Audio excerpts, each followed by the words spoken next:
Hello guys, welcome po sa aking YouTube channel.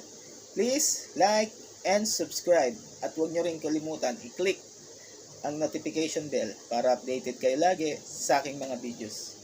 Ang pag-uusapan natin ay tungkol sa isang grupo, isang bigating grupo, isang grupo na nag-congratulate at bumate sa pagkapanalo ng ating President-elect BBM at ang ating Vice President-elect Madam Inday Sara Duterte.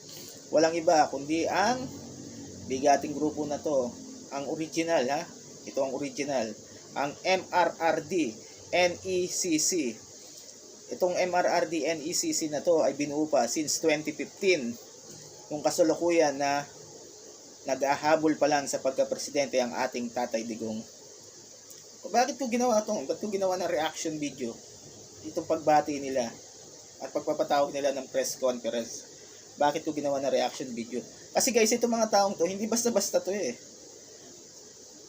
malaki ang may tutulong sa bansa natin. Lalo na ang isa sa kanila, ang kanilang national spokesperson, si Attorney Arlene Buwan.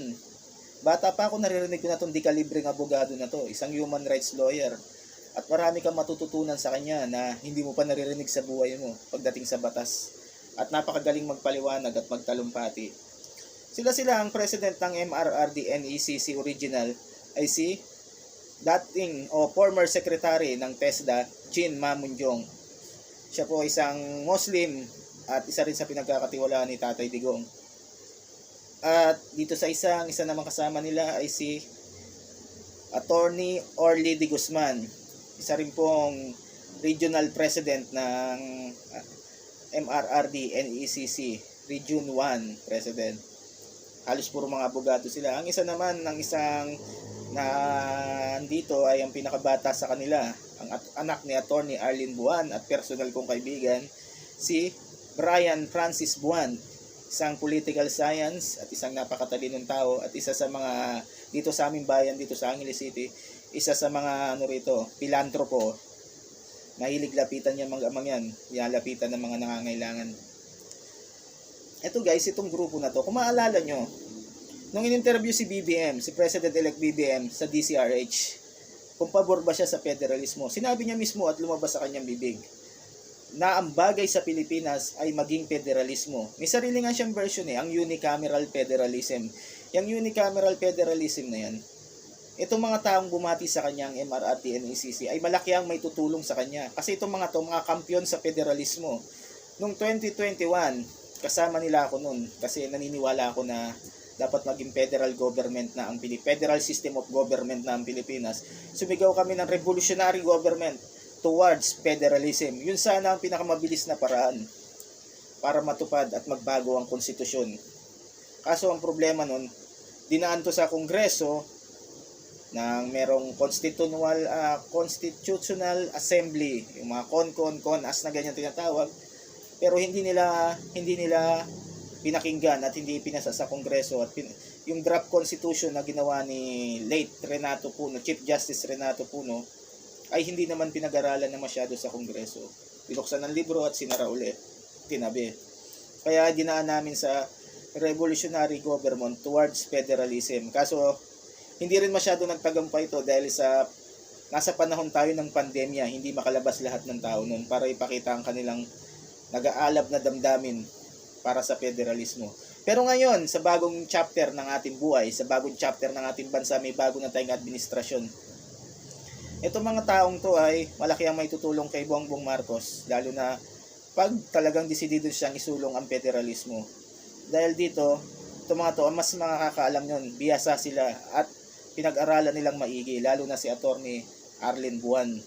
Titingnan ninyo, yung sa pagsasalita nila, napakagaling, di ba? Napakagaling sila, si Brian Buwan, Arlene Buwan, Attorney Orly, pati yung si Doc Pangan. Pansinin niyo lahat ng tanong ng mga press nasagot sila maayos at malinaw. Paano pa kaya ito kung itong mga ma-appoint itong mga to sa kabinete o kaya maisama to sa pagpaplano, pagbibuild uli ng pagbangon uli ng bansa? Ano kaya, di ba much better yon? Mas magaling sana, di ba? Sana kaya nananawagan tayo kay President Bongbong Marcos, sana yung mga ganitong tao, total, lumabas din sa bibig niya na kahit saan ka pang partido, Kahit anong kulay ka pa, basta magaling ka sa gantong bagay, ikaw ang biyasa sa gantong bagay, sa gantong programa, dito ka sa akin, kukunin kita, kakailanganin ko ang tulong mo. Yun ang maganda ko narinig kay President-elect Bongbong Marcos. Walang kulay-kulay, wala nang kulay, wala nang partido. Sama-sama tayong babangon muli at tulong-tulong tayong i-build ang Pilipinas. 'Di ba? Kasi lumugmok tayo, nalagpak, talagang nadapa tayo ng gusto sa pandemya. Kaya guys, pakinggan niyo yung mga pagsasalita nito, lalo ng kanilang national spokesperson si Atty. Buwan. Napakagaling. At ang isa yung batang-batang si Brian Buwan, na mas kailangan natin yung young blood sa gobyerno. 'Di ba? Kasi nung sinulong namin ng federalismo, kasama na ron ang pag-angat ng Pilipinas pag napalitan ng konstitusyon. Yung mga lugar na hindi masyadong nakakasabay, naiiwanan, ngayon pupunduhan na mas nakakaangat ng mga bayan para makasabay siya. Kaya nga pantay-pantay ang pagtaas, sabay-sabay. 'Di ba? Katulad ng mga kaso, yung mga kaso sa Ombudsman, sa Supreme Court, inakyat sa Supreme Court sa kataas-taasang hukuman na napakatagal na, 30 years na, hindi pa rin nahahatulan, nadidesisyonan. Bakit? Kasi napakabagal ng ating judicial system. Paano? Nag-iisa lang ang ating Supreme Court. Nasa Imperial Manila lang lahat. 'Di ba? Pupunta ka ng Senado sa Imperial Manila. Pupunta ka ng main, puro main daw. At Imperial Manila na lang. Yan na lang ang kilala. Yan na lang ang umasenso. 'Di ba? Kung federalismo, pantay-pantay lahat. Tataas tayo, aangat tayo lahat ng pantay-pantay. Hindi na magsisiksikan ng mga tao sa Metro Manila, nagiging dahil lang congestion. Di ba? Hindi na overpopulated ang Manila. Kasi yung mga tao, hindi na aalis sa bayan nila kasi may hanap buhay. Hindi na aalis sa malayong probinsya nila kasi maangat na yung buhay nila ron. Yun ang kagandahan ng federalismo. Sa federalismo, sa unitary government, ang 80% ng kita ng isang bayan, nire-remit sa national. Yung 20%, yun ang natitira sa syudad o sa bayan, yun lang ang pinaiikot nila. Ano magagawa mong proyekto? Di wala. Kulang na kulang. Pampasahod lang yun ng mga tao sa munisipyo eh. Ngayon, magkakabaliktad pag federalismo. Yun ang pinapaliwanag ni Atty. Buwan. Magkakaroon ng baliktaran. Yung 80%, may iwan sa city, syudad o probinsya. Yung 20%, yun lang ang i-remit sa national. Kahit sarili kang state, kailangan mo mag-remit sa national dahil pagkilala na bansang Pilipinas ka. Kasali ka sa bansang Pilipinas. Ganun po yun. Ilang madaling paliwanag sa federalismo na mas mabilis na paliwanag. Yan guys, sabi nga ni Atty. Buwan the voice of the people is a supreme law. Yan, dahil nasa democratic government tayo. Diba? Kaya kailangan kung anong gusto na nakakarami, yun ang susundin natin. Tignan mo yan. Ano na ngayon? Ilang araw na lang uupo na si Bongbong Marcos. Kaya nananawagan kami sa kanya na itong grupo na to malaki ang may tutulong sa kanya. Sana kahit ilan dito makakuha niya sa, kung hindi man sa kabinete, sa isang ibang department, at makakuha siya ng mga idea rito sa mga taong to. Itong mga taong to maaasahan to at napakagagaling. Simulan natin kay ang kanilang president, overall president, former TESDA Secretary, Jean Mamunjong, at ang kanilang national spokesperson, Atty. Arlene Buwan, at ang kanilang Region 1 President, si Orly de Guzman, at ang Region 3 President, si Brian Francis Buwan. I-try nyo dyan, pumili kayo sa mga yan. O kaya kung pwedeng lahat sila, Mr. President BBM, kung pwedeng lahat sila, may salpak nyo eh, mas maganda yun. The more the merrier. Hindi, ibig sabihin, mas maganda. Kasi malaki ang may tutulong sa administrasyon nyo. At malaki ang magiging ambag nila pagdating sa usaping federalismo. Dahil sinasabi ko ulit, itong mga ito ay kampyon ng federalismo. Sama-sama tayo, babangon muli. Maraming salamat po. Good morning everyone. Let's start na po sa ating press conference sa araw na ito. May 16, 2022. This press con was organized by Mayor Rodrigo Roa Duterte, National Executive Coordinating Committee. Ito po yung original na MRRD NECC.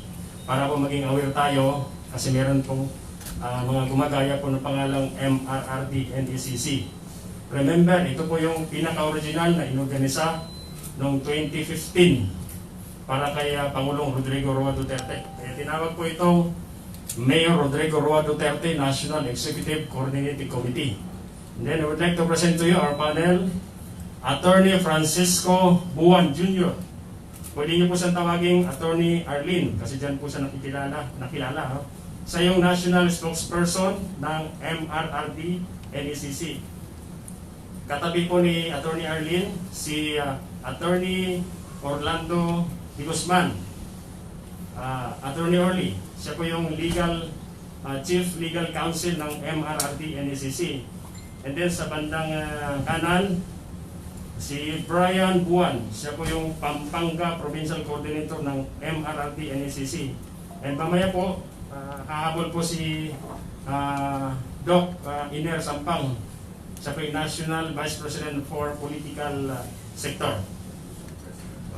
So, sa ating part mamaya, pwede po kayo magtanong, ipakilala niyo po sarili ninyo bago po kayo mag-ask a question sa ating mga panel. So, para sa ating pag-uumpisa, bigyan ko po ng pagkakataon ang National Spokesperson, si Atty. Francis Buwan, na magbigay ng kanyang opening statement. Magandang umaga sa inyong lahat. As always, ang napakapoging, hindi na napaka, si Poging Bernie, na always inaasahan ng MRRD and ECC sa mga ganitong conferences. At konting pahabol, although naka-indicate dito na Chief Legal Counsel na yun naman ang katotohanan, and at the same time, si Attorney Orly is also the President of MRRD and ECC Region 1. Kasi nung inorganize namin ang MRRD and ECC, meron kaming presidente sa bawat regions. 17 regions. So meron kaming 17 presidents in all the regions. Anyway, yes, ito pong ating press conference minabuti po naming isagawa simply for the purpose of extending our congratulatory messages to the President-elect, BBM, and to our Vice President-elect, Sara Duterte. Alam niyo po, it was in February of this year as well, nung officially in-endorse namin si Vice President-elect Sara. Ang MRRD, the association or this organization na nire-represent namin, then initially endorsed the Vice Presidential bid of Sara Duterte. And as an opener, I shall call on Attorney Orly to give us a brief backgrounder for this conference. Orly, take it away. Thank you, Yusek Francisco Arlene Buwan Jr., our national spokesman for the MRRD in ECC. Sa lahat ng kapwa ko Pilipino, sa inyong lahat na nandito, magandang umaga po sa inyong lahat. By way of backgrounder, it will be recalled that the MRRD in ECC announced its support to the Vice Presidential bid of the Honorable Attorney Sara Duterte Carpio on February 23rd, 2022. For which purpose, kindly allow me to reiterate or repeat the contents of that announcement of support, the statement of support in favor of Vice President-elect Sara Duterte. We in the MRRD NECC reiterate our unwavering loyalty to His Excellency President Rodrigo Roa Duterte and his family, and our continuing support for and adherence to the programs and advocacies of the Duterte administration. It is a matter of public perception and knowledge that Mayor Sara Duterte has the heart, brilliance, and courage of her father. Her love for our country and people is beyond cavil. In her hands, the nation is assured of a strong-willed, compassionate, and bright lady Vice President. With her sterling leadership qualities and political will, the fight against illegal drugs, corruption, criminality, insurgency, terrorism, and poverty shall be sustained until complete eradication. In the field of public service, Mayor Sara's accomplishments as Chief Executive of Davao City are living testaments of how great a leader she is, and greater she will become. Truly, the Davao City experience could find national replication and adoption in the national level.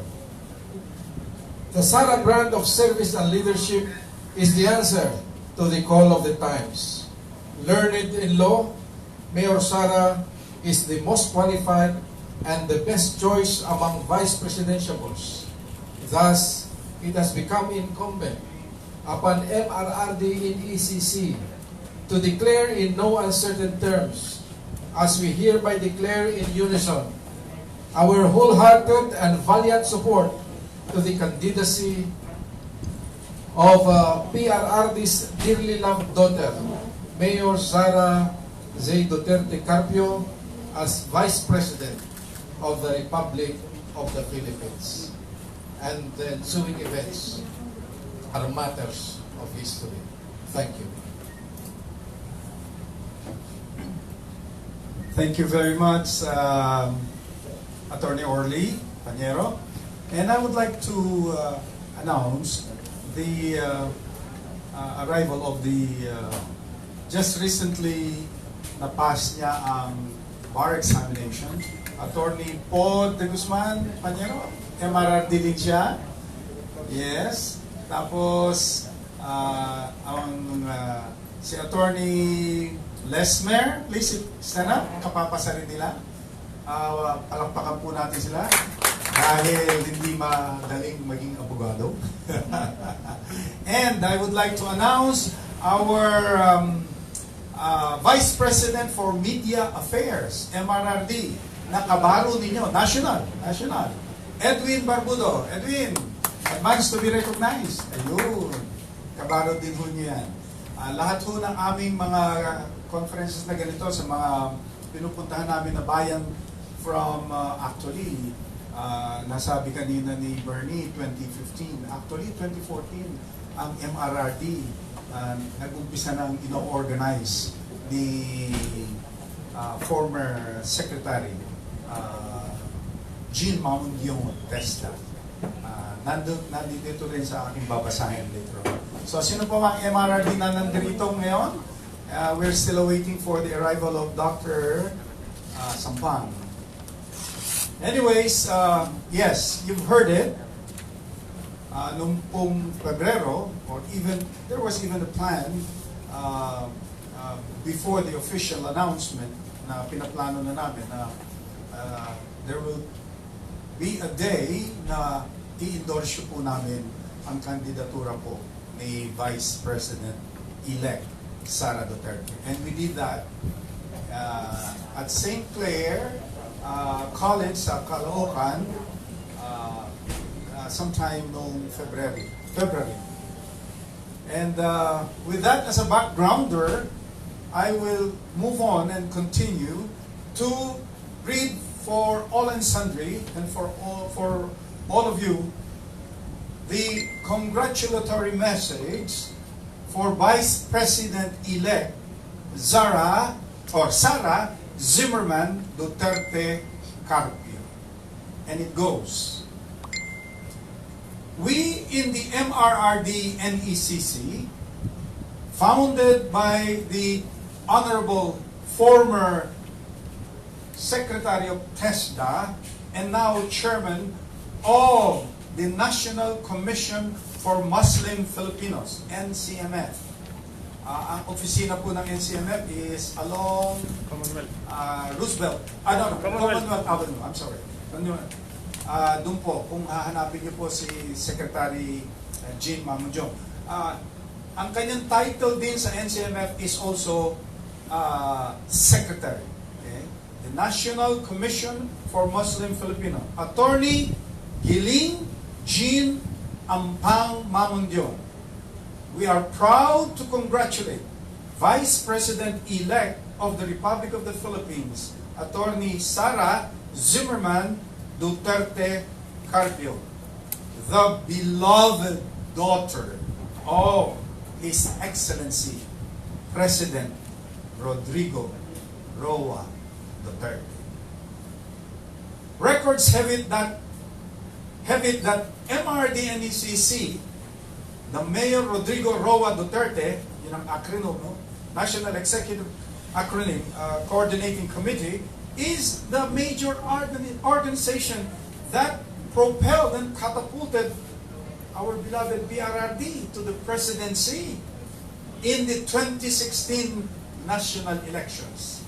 For the information of everyone, MRRD and ECC all over the country has a membership of almost 6 million. 6 million. Anyway,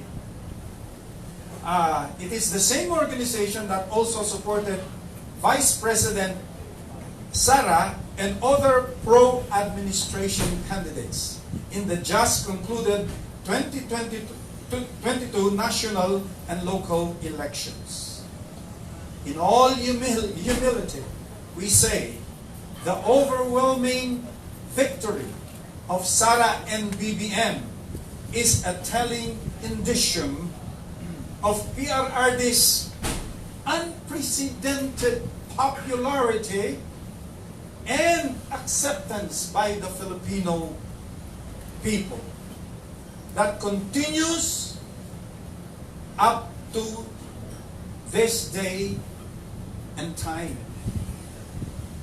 The Duterte legacy must be preserved and must continue by no other than his beloved daughter, Sara, the Vice President-elect. Thus, we take this opportunity to urge Vice President-elect Sara Duterte, a brilliant legal luminary, to seek the position of the Secretary of National Defense, where she appears more suited and qualified. She has the strong will, the courage, and the personality. And baka hindi niyo alam ito, ha? She is a colonel in the Army Reserve Force. Di ba kumisan makikita natin meron siyang mga photo ops na naka-uniforme siya with the rank of a colonel. Yay! That way, the security of the entire country, welfare of the citizenry, and preservation of her father's name and legacy are assured. And for this purpose, we appeal to President-elect BBM to endow unto Vice President-elect Sara the requisite appointment. Again, we say, with heartfelt congratulations to the daughter of our Mayor Rodrigo, the daughter of MRRD, the Mayor Rodrigo Roa Duterte, kasi kinukonsider namin si Sara as our daughter, MRRD's daughter. Vice President-elect Sara and her running mate, President-elect BBM. Congratulations to the both of them. And more so, with emphasis, congratulations to the Filipino people, the 31 million strong who supported it, BBM and Sara in the just concluded elections. Mabuhay ang Pilipinas! Mabuhay tayong lahat! Thank you very much. And now, MRRD and ECC is urging the Filipino people to respond resoundingly to the call for national unity, which is for the common good. Urging the BBM Duterte administration to establish a national unity government where the groups of Lenny, Lacson, Isko, and Pacman will be represented in the Marcos cabinet. Number 3, the youth or student leaders will be appointed to the Youth Commission. And number 4, the most important, promote state-church cooperation in addressing the poverty of our people. Thank you so much.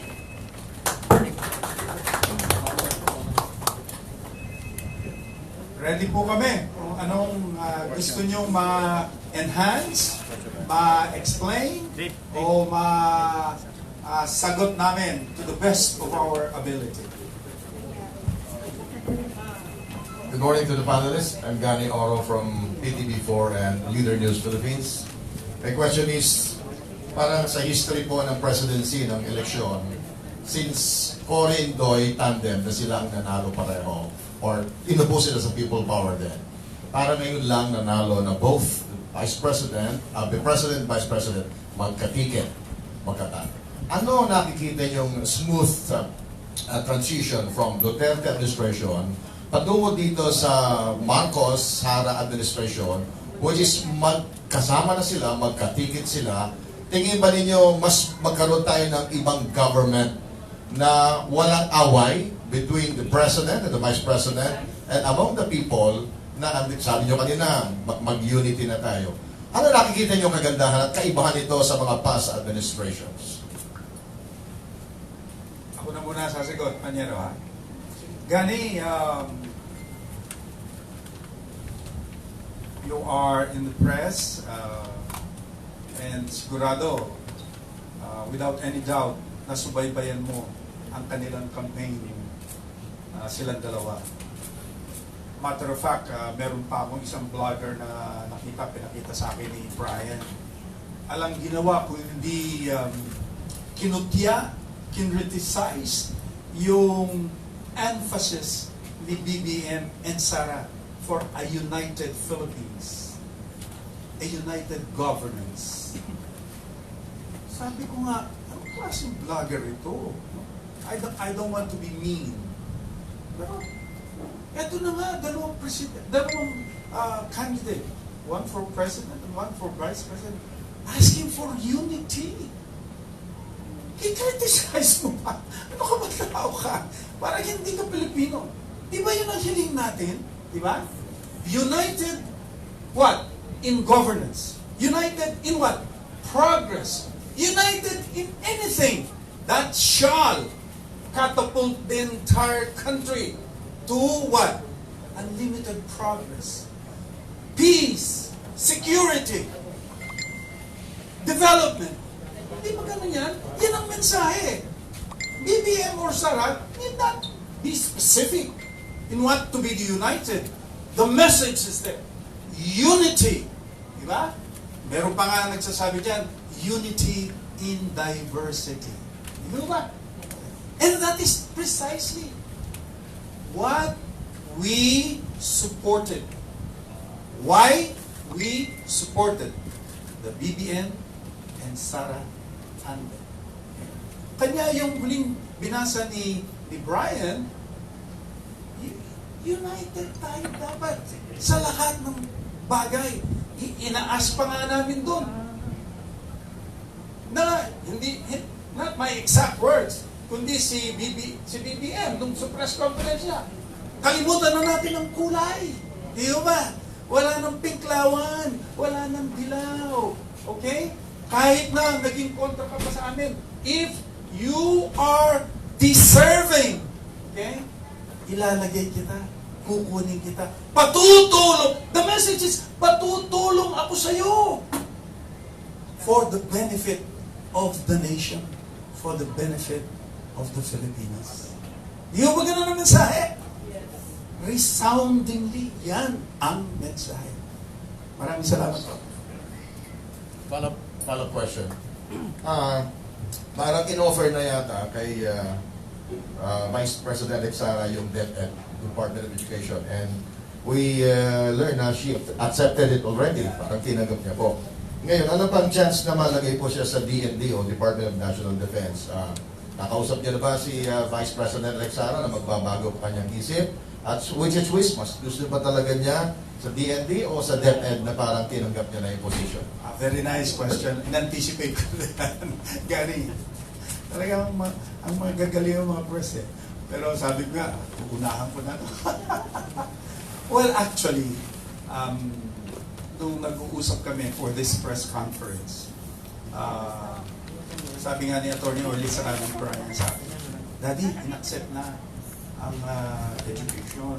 Sabi ko, yes. Pero, di ba, pwede naman ang huling hiling. Di ba? At saka, uy, sandali, Gani, pero nabasa mo ba yung kinukutsarin si Sara dyan sa posisyon na yan? Sa education? Sabi, hindi raw academic, she may be a lawyer, or a vice mayor, pero wala siyang kaalam-alam daw sa pagtuturo or sa education. Sabi ko nga, everything is learned, di ba? Gani? Kahit na kayo, pares kayo, you were not present in the beginning, di ba? Pero at least ito, abogada to, okay? At ang supervisory, hindi lang talent, the knack, okay? To supervise people. And the thinking that she will not only improve, she will excel in that department. Di ba yung dapat ganun ang projection natin eh. Kung may magagawa ito, so lang ba? No. Alam natin ang psyche ni Sara. She's always for the best, if not the very best. Di ba? Pero galing, in answer to your question, huling-hiling. Baka naman pakinggan. Okay? Thank you so much.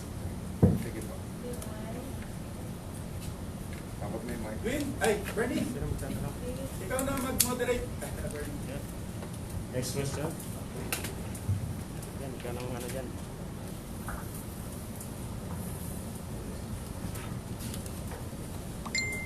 Good morning, Juvie de Guzman, ng PBBM. Una-una, salamat sa Panginoon, nakarating ako dito. Nandito yung mga tamang tao na hinahanap ng bayan. Hindi man kayo kandidato, may paraan dyan.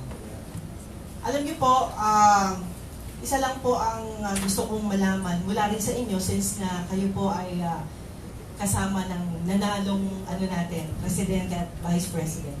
May chance po ba na makuha natin ang mga kabataang naligaw ng landas? Alam natin, naging NPA yung iba dyan. Ina-anticipate kong naligaw kasi alam kong iba sa kanila hindi naman nila gusto eh. Nagkaroon lang sila ng masamang siguro yung encouragement. At pati na rin po yung mga active NPA, CBP na alam naman po natin marami sa kanilang alam niyo kaya po nasabi, taga Bulacan po ako, marami yung naghahangad na sumanib na sa gobyerno. pero they don't know how. Sa palagay niyo, sa panahon po ngayon ng bagong gobyerno, may paraan po ba tayo na makuha natin sila at mapagbago natin ang kanilang kalooban? Sir.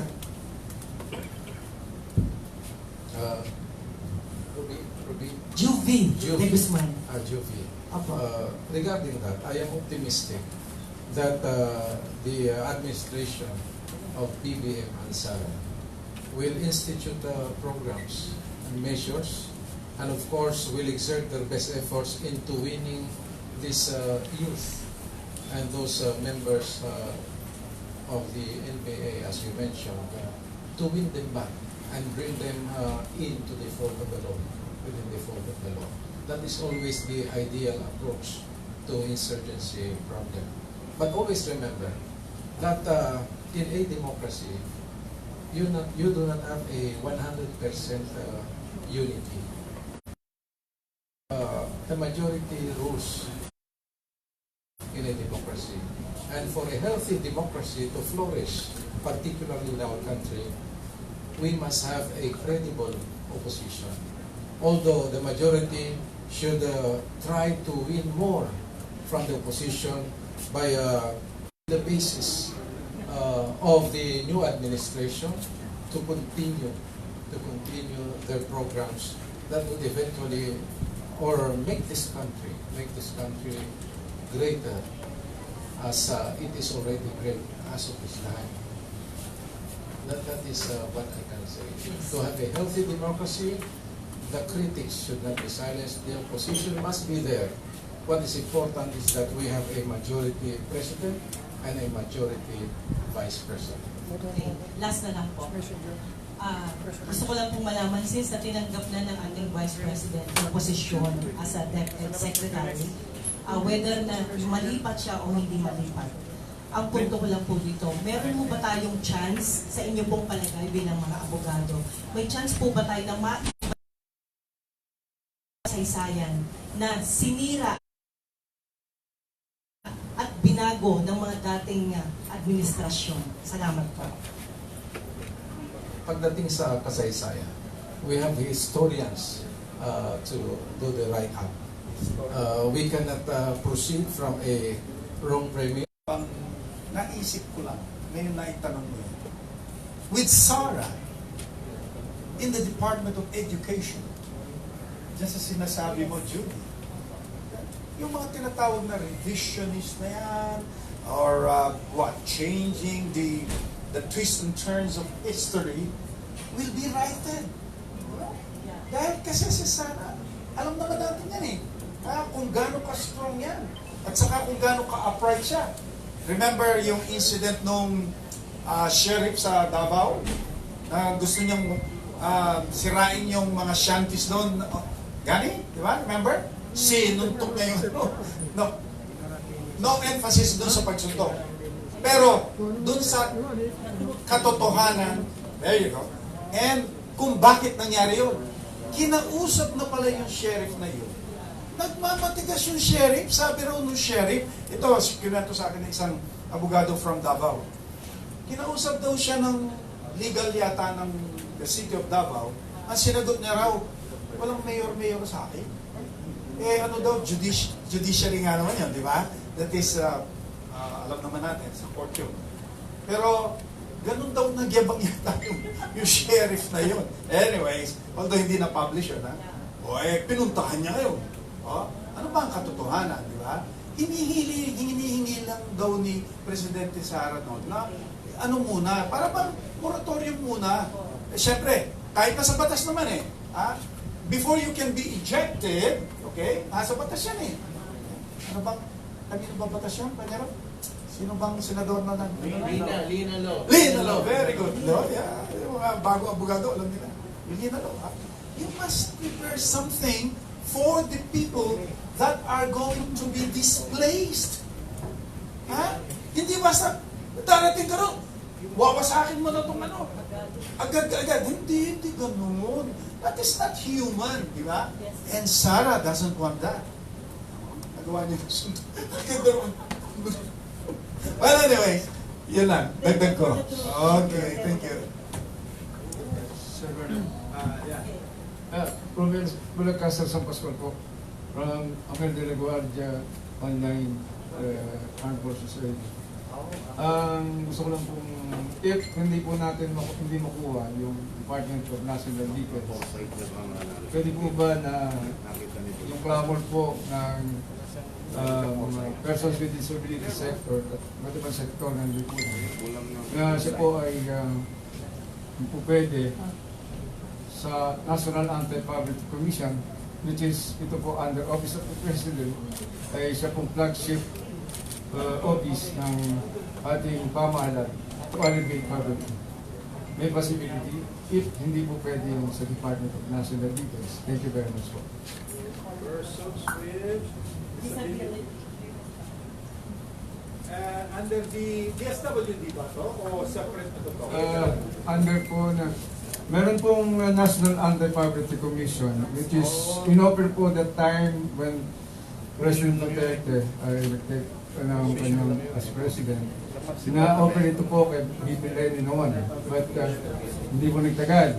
So, I think kung titignan po natin yung programa at mandate po ng National Anti-Poverty Commission under Republic Act 8425 to alleviate poverty and reduction of poverty reduction.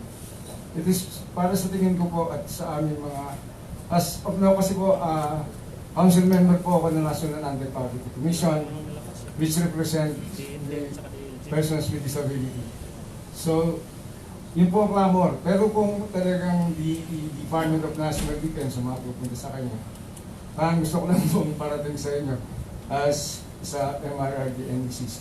Kasi po part din kami noon ng MRRD NDCC. Yeah, sa persons with disability sector, di po ba meron kayo nun sa? Thank you very much po. Sige po. I didn't get your name po. Anong pangalan? Romel Bulacasa San Pascual po. Romel? The only blind broadcaster po. Yeah, Bulacas? Bulaccaster. Bulag. Romel Bulacasa San Pascual po. San Pascual. Also known as Romel. Yeah, Romel. Open quote. Bulag. Caster. San Pascual. Yeah. Thank you very much. Sige po. Caromel, makakarating po ito sa taas. At no assurances, pero ipaparty po namin ito, lalong-lalo na kay Vice President-elect. Okay. Ito pong suggestion ng MRRD BCC is just in the form of suggestion or recommendation. When we talk of possibilities, lahat naman posible at this time. Total, wala pa namang nangyaring appointment. Either BBM or Sara may change their minds and accept the recommendation of MRRD in ECC. It will really depend upon the sound evaluation and analysis of the duo. After all, there are so many talents in our country who can best serve the interests of all Filipino people. Very correct. Very good. Hindi ko nagiging magmumukhang kayo na si President-elect PBBM. Kung dahil dito sa recommendation ninyo ay ibibigay yung GFP portfolio kay Vice President-elect Sara? Or possible ba na makakaya ni VP Sara na magkaroon ng concurrent capacity sa DND at saka sa operation? Well, it will not portray a weak president. As a matter of fact, it will strengthen the image of PBM because they will work in tandem. And the commander-in-chief is always the president of the Philippines.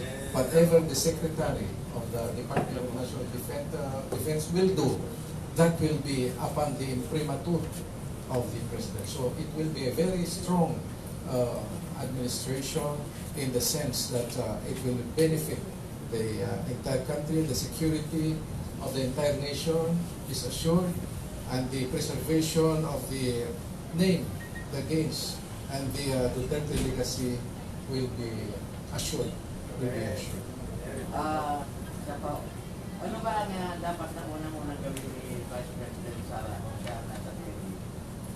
Kung nasa DND siya.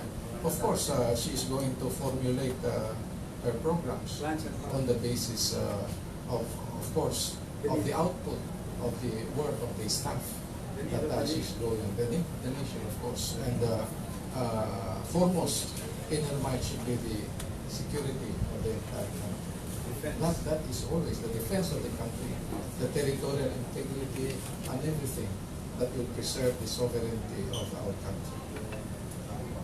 Good morning, Left Narciso po from DZRH.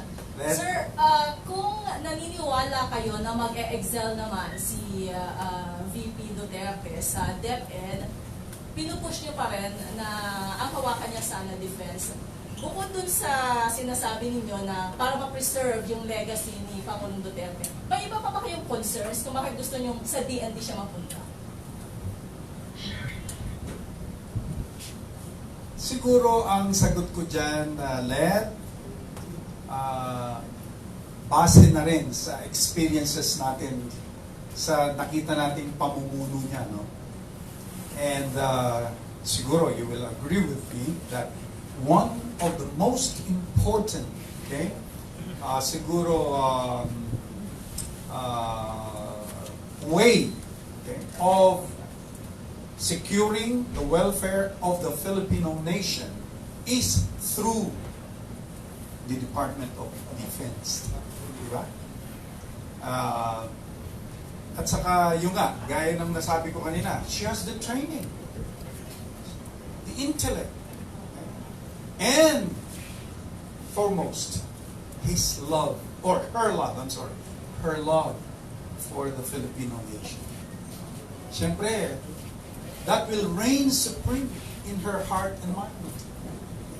The protection of each and every Filipino. Pero wala naman po kayong worries na magkaroon ng changes sa mga policy if ever na hindi siya ang mapunta. As I've said, very intelligent yan. She knows what's contrary. She knows what's good for the nation. Diba? If she comes up with something that is detrimental to the nation, alam ko, sa kanya lang, ha? Tapos, she will also be, what? Surrounded by intellectual people with, yun na nga, meron defense knowledge. Diba? So, I doubt it. Hindi mangyayari. At eto na nga, tinibig kong ina-emphasize. And I know you know this. She and the father loves this nation. Alam niyo, sinasabi ko to, among the 16 presidents before Digo, ay ang Kapampangan. Mayroon ng isang naging presidenteng Kapampangan. Okay. But I will not say that Kapampangan excelled. I will say, this new presidente, ang bunga, maniwala kayo. Amen. Diba? Okay, so, anything more? Wala yung question. Sige po. Sige po. Para alam mo muna, dito sa height ng election, Sumuporta sila sa ibang kampo, no? Kung diehard MRRD ka talaga, no? Si Digong lang ang nagkaroon ng 7 advokasya. No, which we did not from the past 15 presidents. Not even the Kapampangan president. At alam niyo naman kung sino. Diyos ko, kundi lang kay Digong. Baka narko. Country na tayo ngayon, Diyos ko. Naglalakad ng alanganin sa gabi, sa may Lasal area. Yes, Daddy, sabi niya. Siya mismo, nare-realize niya yung danger. Ngayon, kahit na madaling araw, di ba? Because isa sa mga advokasya ni President Digong, criminality in all its forms must be reduced to the minimum or to the barest. Di ba? Nakita niyo ba yung latest PNP intelligence regarding common criminalities? Because it is reduced to single digit na lang ngayon. Even in Metro Manila. Nung panahon nung iba, Diyos ko, umaabot na 50. Ganun? So, ito lang. Yung mga kasamahan mo na dati, tapos yung kanilang mga nai-influence na bumoto para sa kanya, sa sarili niya, at para kay Sara and... So sa tingin niyo, nakahatak pa yun? Yes. Para bumoto dito sa tandem Yes, niya? definitely. Para sa akin. Not only for Sara, but also to Also for Bono. PBBM, yes. Yes. Uh-huh. Kasi kita naman sa boto natin, Gary. 31 pareho di ba? Ito pala. Before nag-filing sila ng certificate sila, ilan ang percentage ni BBM no? Baitos lang siya, 20-something lang. Pero nung nag-tandem na sila ni Sara, my God! Sir, parang isang na lang. Aside from illegal drugs eradication ng Duterte administration, sa mga remarkable ay yung build ng Yes. Duterte administration. Anong nakikita nyo, anong napo-foresight nyo sa tandem ng BBM Sara na ituloy or dagdagan pa yung build projects na may pagpapatuloy from the Duterte administration? Hindi ko na lang maalala kung which place, no? Kung nung silaging kalagor. Emil Emil. Dati 2.5 hours. Ngayon, less than hour. 1 hour 30, yun ang pagkamatraffic sa NLEX. Grabe. And, pasensya na kayo, ha? Ang Clark International Airport 2. Sino ba nagpunta ron nung inaugurate last month? Puntahan ninyo. World class. My God. World class. Kanya, saludo rin ako kaya Togabi. Kaya Villar, saludo ako. World class. Puntahan nyo ang Clark International 2. See for yourself. Nakita ko ang Dubai? Grabe. Nakita ko ang ano ba yung isang pinuntahan natin, anak? Hong Kong? Grabe. Pero ito, mas grabe. Puntahan nyo, Clark. Hindi ba kayo nagpunta ron? Hindi po. Tinagurit na last month. Grabe. Ako nagpunta na. Emil, nagpunta pala. Emil, go, Emil. Idol, magandang umaga. Emil Carrion, kapitbahay mo po at TV producer. Tatanong ko lang sir, mula sa administrasyon ni Marcos, Cory, onwards, merong tinatawag tayong consistent opposition. Ito yung mga walang ginawa, kundi kumontra, umupo yung kasanggan nila, kontra pa rin sila.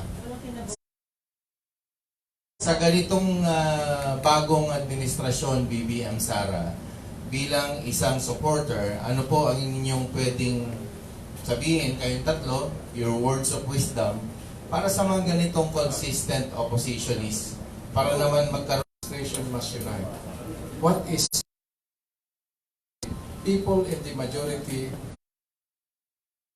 will unite and will try to win some people in the opposition. Let us not question the motives of these opposition people because they perform a crucial role in a democracy. We need critics, we need fiscalizers. Have a constructive opposition by enlightening our people of what should be the case all the time. Let us always have in mind the common denominator. For every action of government and the opposition, the bottom line is the welfare of the Filipino people, the common good. Every government is geared towards common good. If it does not perform its functions for the common good, then it ceases to be legitimate. So that would be the main consideration. The opposition is needed to fiscalize the administration. Thank you. Pahabol lang, Mel, kapitbahay. Siguro all of you nabasa na ninyo ang Desiderata. Desiderata 1 and 2 yun. The first 4 lines of the Desiderata goes this way. You go placidly amid the noise and haste, and remember what peace there may be in silence. Listen to others, even the dull and the ignorant. They have their stories to tell. Interpret mo yon. Gaya na sinabi ni Attorney De Guzman, you know, komodemokrasya tayo. You cannot silence anybody. Yeah? Well, we're a free country. Yeah? Let them say their piece. It is for us. Or, for this matter, it is for BBM and Vice President Sara to discern and decide which will be best for the Filipinos and the Filipino nation. Okay? Brian daw? Brian, baka may panera pala. Well, sa akin lang is, kaya nga unity. So yung unity natin is majority. Yung minority natin, pakinggan din natin sila. Para naman yun nga, maging healthy yung government natin at dun sa isasuggest ng minority, baka yun talaga yung kailangan gawin. Thank you. We can learn from it. Ayos. Very nice. Okay. Okay, meron pa lang. Meron pa rito.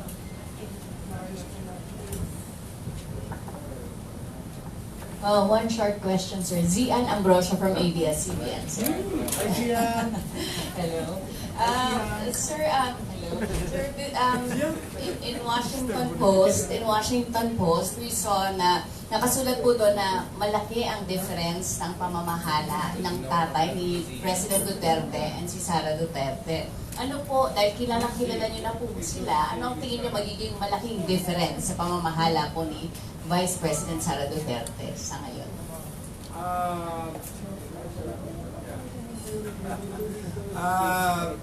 Zian Ambrosio, Zian. Ganda pala ni Zian. Para ako si Presidente Digong pagka nakakita ng mga.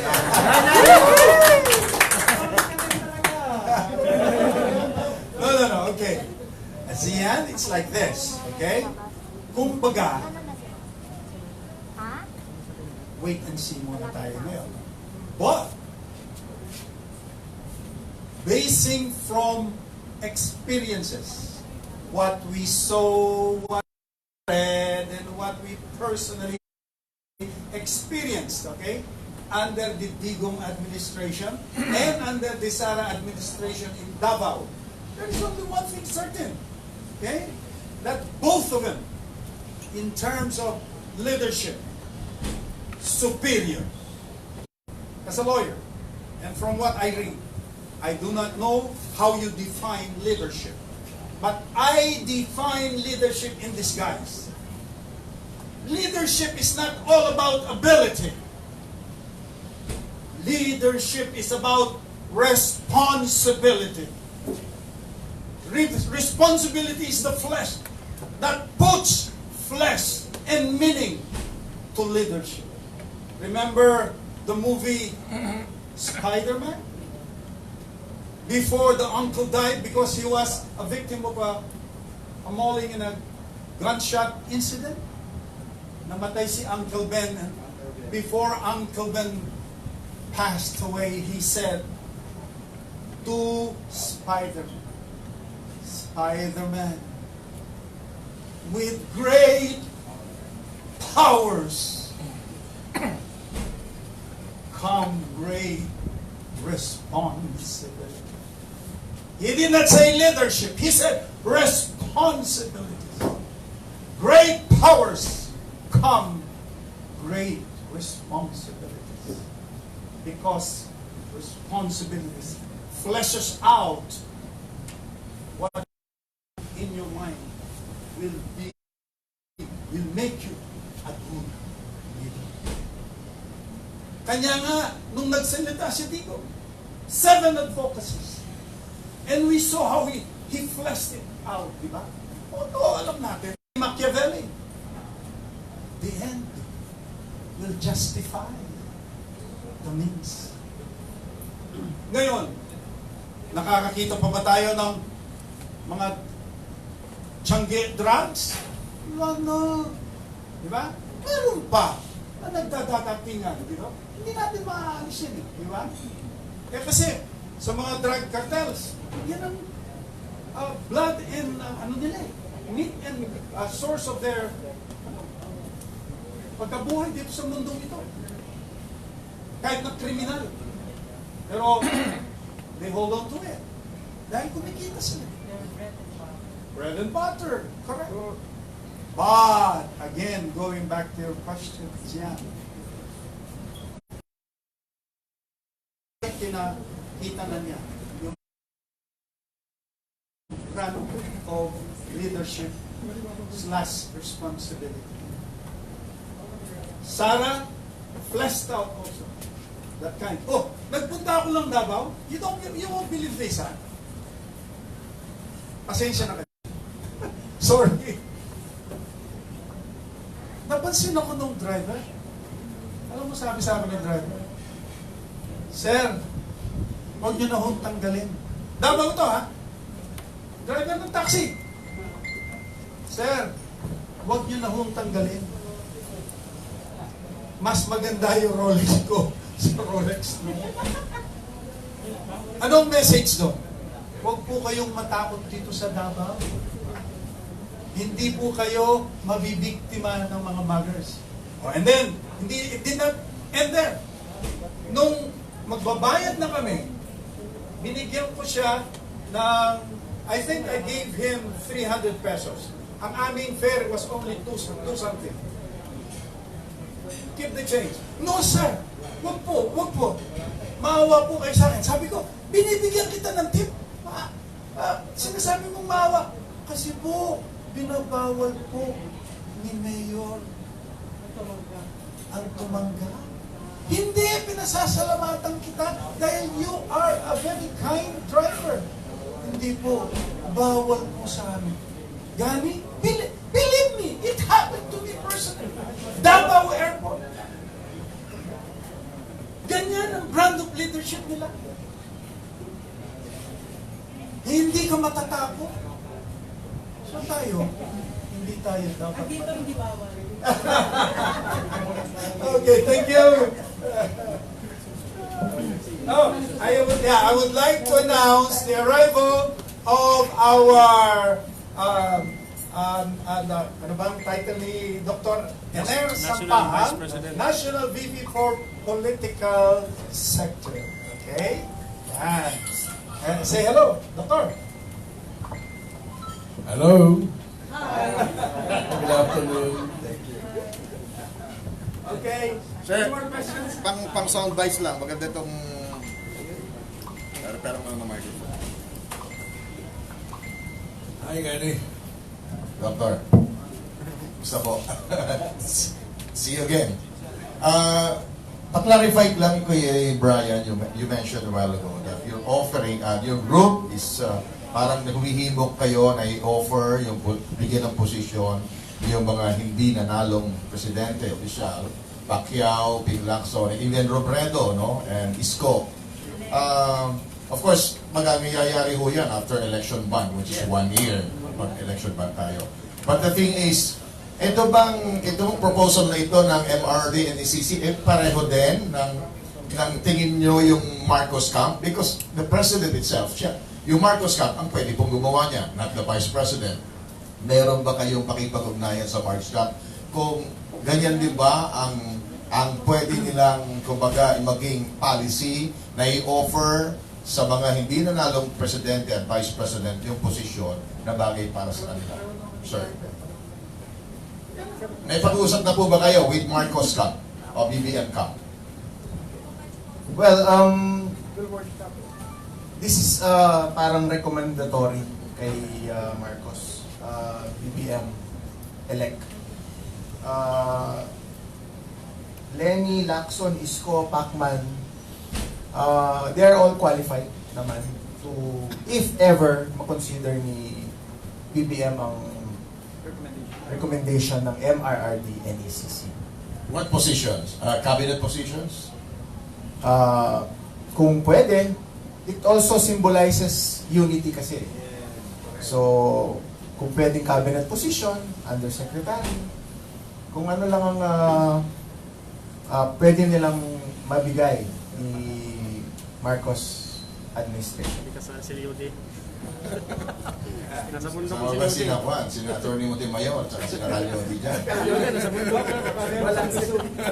Baka may gustong ano si Doc. Doc, Likli na Siliudi. Dito talaga siya. The offer is very generous to this candidate, because ang President, presumptive President Bongbong Marcos ran against the theme of unity. Kaya, as said by Brian, it's recommendatory, but it has the force of persuasion from the winning team. Presumably, our president and vice president ran together on a unity team, and it will not take anything away from them for them to open the arms and make available their talents to join, because may mga advocacy sila that are very special, no? There is one candidate, Manny Lopez, who ran on a very beautiful ticket on a theme, no, of economic ideas that may they just work. Then of course we have Manny Pacquiao, who ran on a very convincing theme of housing. You know, I talked with a priest.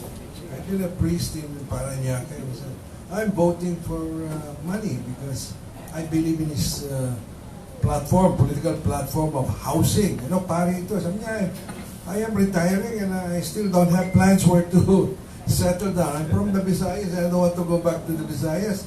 If offered a housing program that opens up to people like me, a priest who has done his service in the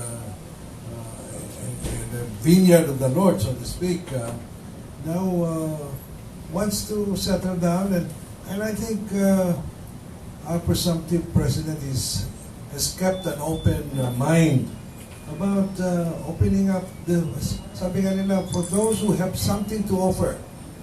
The government of President Marcos is open to welcome them and for us to work together. So under that presumption, I think our advocacy, our offer to the gates of the presidency of this administration for them is indeed true and open.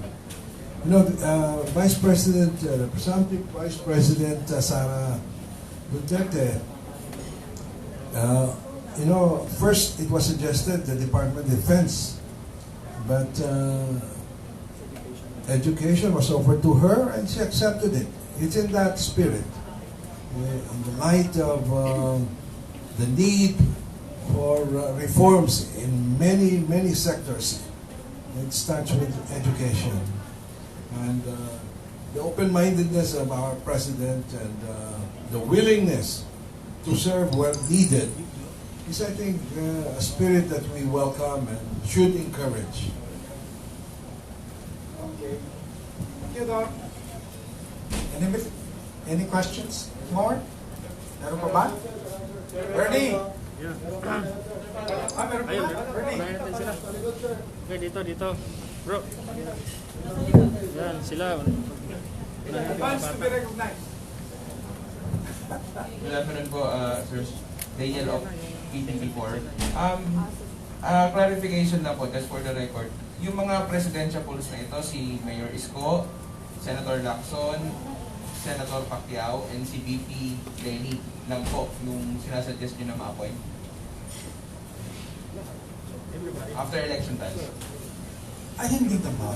Kumbaga, emphasis lang dito dahil nga kasi, yes, or anybody coming from their party or group, dahil ito, this was echoed already. Sinabi ni BBM ito dun sa isang press conference niya.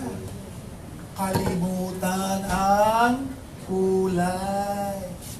If you deserve, you have the talent, you have the know-how, you have the integrity, heart and mind for the nation. Alam nila yun eh. Di ba, Gani? So, not necessarily confined dun sa 4 o 5 na iyo. Pati si Caliotti! Ang pinsan mo! Yes! Juby! Okay. Anything more? Sir, Go! debatable to, no? Si Sige po. Dodong Alan po ito ng Radyo Pilipinas. Dodo! Okay. Debatable po yung ating pinag-uusapan para sa akin. Okay po. Do you think magiging mas maganda sa Marcos kung sakasakali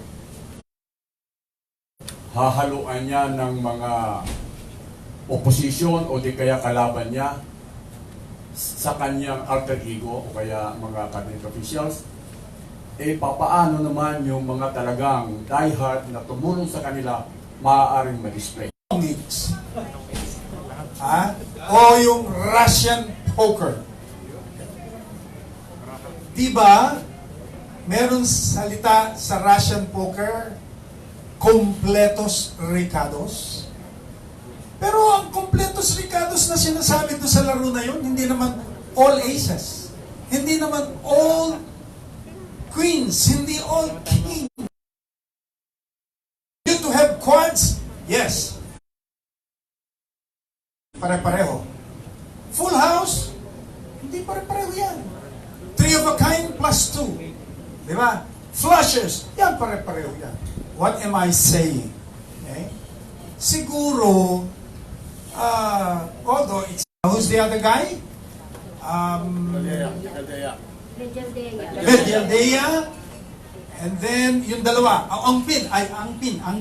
Babae, Angpin. And the fifth one, Lagdameo. Very good. Siyempre, kumbaga, sasalain yan. Di ba? Okay, sasalain yan. Ngayon, no hard and fast rule.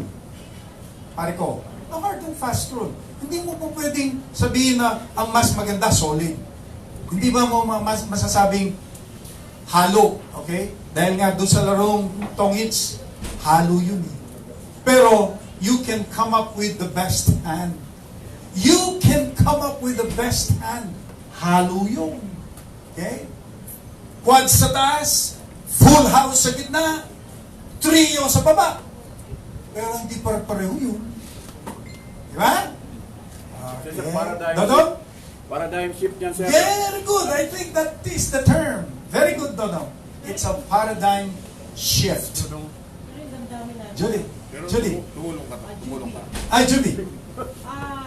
Hindi po ako tinatanong pero magsasalita lang ako. Base doon sa aking edad. Mula noon na magkaroon ng partnership na hindi magkakampi hanggang sa umabot na bago maging si Roma Duterte. Wala ho akong kasaysayan na nalaman na naging successful po ang tandem basta hindi magkasundo. So sa tingin ko po, yan ang pinakamabigat na mangyayari kung susundin natin si Sir Ryan. Kasi Sir Ryan, lahat po ng bagay, kapag hindi mo magkasundo, wala po para sa akin. I've been to the office of Raul Gonzales. Naging secretary po niya ako ng araw during those days. Kasi sa kasaysayan po ng aking naranasan, napakasakit po na gusto natin makabuti, i-unite yung negative at positive pagsamahin. Pero never pong nangyari sa katapusan ng pagkakataon na naging successful po ang grupo. Base lang sa kasaysayan ko. Hindi po ako nagsasabi. Other question? But we are hoping for the best, Yes. Julie. Okay? Hoping for the best. At ang transition team natin, alam naman natin, sasalain yan. Pag sinala naman, minus the colors. Okay? Minus the colors. More emphasis on talent. Diba? More emphasis on knowledge, intelligence, siguro experience likewise. Ano pa, Doc? Ang isasali mo ron. Okay? Yung track record. Okay? Alam naman natin kung sino yung corrupt dyan, di ba? Ayun, pagka meron kita tayong isang corrupt na hinalo dyan. Patriotism. Ayun, patriotism pa. Ha? Okay. Anything more? Ayun, sa likod. Romel lang po, TV5. Pasensya na, nahuli lang kami. Ano? Romel? Lopez po. Lopez from TV? 5. Okay. Boss, tatanong ko lang. Ano pong pwesto yung gusto nyo uli for Inday Sara? Ano? Ano pong pwesto yung gusto nyo para kay Inday Sara? Oh! Actually, dun sa binasa namin, alam ba? Ano? Romel po. Romel, yung binasa namin, congratulatory message namin para kay BBM at Sara. We are, hindi namin puno pwersa to, iho ha? Yes, boss. Okay, kumbaga, we are urging and suggesting kindly. Okay? Yung buntot ha? Kindly. Kanina, ang sabi ko kay Gani, yung salitang huling hirit. Dahil alam na natin, tinanggap na ni Okay? At saka nag-press conference na si si Sara, Gani, di ba? Nagsalita na siya na tinatanggap niya. Okay? Pero, kumbaga, ang MRRD and ECC, huling hirit. Hindi naman masama yun eh. Di ba tayo, sino yung may mga anak dito at may si Brian, anak ko yan. Pagka sabi ko noon, nung bata siya, sabi niya sa akin, Daddy, bilhin mo ko ng, kasi yung Mario Brothers. Sabi ko, huwag mo na anak, nag-aaral ka pa man. Tapos, following day, Daddy, bilhin mo kami ng kapatid ko, dalawa lang sila eh.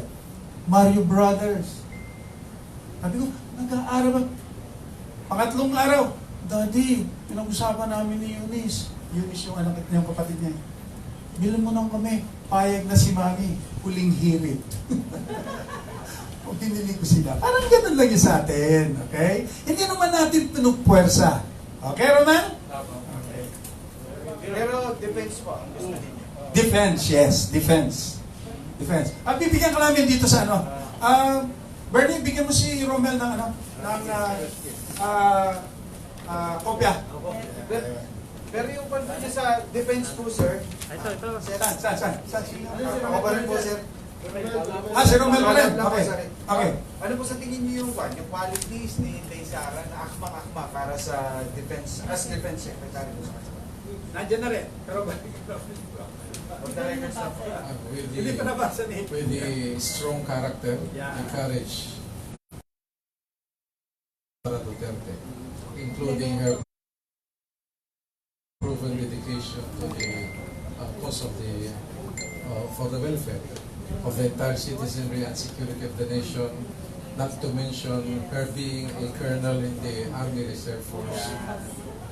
And of course, her hands-on, we have voiced out our sentiments, our opinions in this regard. It's not really something that we are pushing for, but it is a request, an appeal to President-elect BBM and for Vice President-elect Sara to consider. And we have laid down the reasons, the justifications for said request of the MRRD and ACC. And we are praying that they both consider this suggestion or recommendation. Pero kung magde-depend, okay lang po sa inyo? Lahat naman yan okay. Ang sa amin lang naman, we are just saying what we feel where she is more needed in a department. Sino-sino po doon sa mga nakalaban ni Presumptive President-elect Bongbong Marcos ang gusto nyo pong kunin nila sa gabinete? Sa amin naman, in line with the program of having a national unity, lahat naman sila magagaling, lahat naman sila qualified. They have their own advocacies, their principles, their ideologies, which if harnessed and if they are given the opportunity to serve our people, I think they could introduce that to the new administration. It's really a matter of judgment and a test of leadership on the part of the present administration. Kasi pagkahalo-haluin mo nga yan, nakalaban mo nga sa politika, di ba? Yung mga loyalista, yung mga sumuporta, may mga objections yan or reservations. Pero as a leader, if you want to prove that you are really sincere in forming a national unity government, it is advisable, it is acceptable if these people or their companions or supporters are given the chance. After all, the leader would have to, shall we say, sasalain naman lahat yan. At kung po pwede o di pwede, kung hindi naman pwede, hindi pwede. Ang importante, magkaroon tayo ng unity in the majority with an invitation to the opposition. Yan ang unity. Hindi yung papatayin mo ang opposition. Yung ibig sabihin, you will decimate the opposition. Hindi. Unity among majority and invitation to minority, and at the same time having a healthy and vibrant opposition. Variables na hindi pinalad. Meron ba kayong pwedeng i-suggest na itulak, baka hindi pinalad pero tingin nyo pag-perform? Of course, arrive sa election bond. Sa amin, marami yan. Marami kaming nasa puso at damdamin na gusto sana na si Senator Jan Castriciones, a diehard MRRD in ACC yan. Pwede naman siya, a former Agrarian Reform Secretary yan, di ba? At yung iba pa, marami sila. It would be unfair if mention pa namin yung iba. Although all of them, particularly those landing in the top 30, they are very qualified also to join this government. But what is important is that they be considered by the present administration if we have to transcend political, partisan political experiences. Ganyan po. Sir, isuggest niyo na rin na... Saan si Roman? Lumabas na. Sir, sana ako pahabol sa kanya. Suggest niyo na rin, sir, na siguro, para sa akin, kasi pag pumunta ka, bumoto ka, pag ikaw nakapula, bisa pinano ka sinisita ka, pink ka, sinisita ka. Sa inauguration, suggest niyo na rin na rainbow ang isuot ni PBBM. Di ba? Para dahil isusulat ko ngayon, rainbow. Rainbow. Para wala rainbow connection. Okay. Kasi mas maganda, sir, yung any color na gusto mong isuot. Yes. Para makita yung unity, di ba? Oo, yung rainbow. Kaya nga rainbow na lang. Mag-red ka o mag-green ka. Tama ka, Gani. Very true, very true. All colors welcome. Yun naman ang mensahe nila ever since, di ba? From day one of the campaign, di ba? So anything more? No color. Nakasama nila dun sa Kevin. I canvas for Pampanga. Now, anong mensahe namin? Si